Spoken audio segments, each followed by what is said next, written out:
If your home in St. Albert always feels chilly near the windows, even when you crank up the heat, something's off.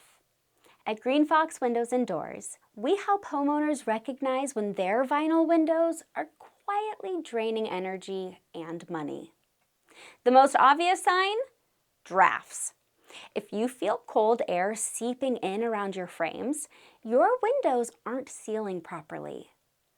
Fogging or condensation between panes is another major red flag. That means the window's insulation is compromised.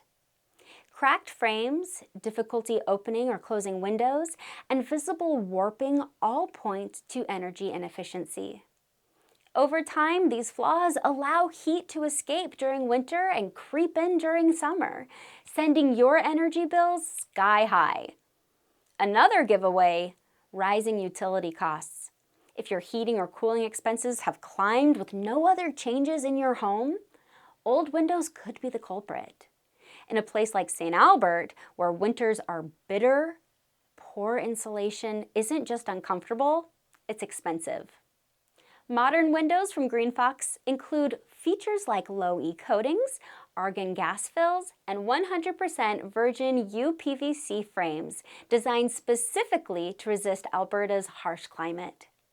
These elements work together to stabilize indoor temperatures and reduce strain on your HVAC system. The bottom line: if your windows are foggy, drafty, hard to operate, or visibly damaged, they're wasting energy. GreenFox's custom vinyl windows are engineered for real St. Albert weather, helping you stay comfortable and save money season after season. If you need energy-efficient replacement windows in St. Albert, contact GreenFox Windows and Doors for a free estimate today.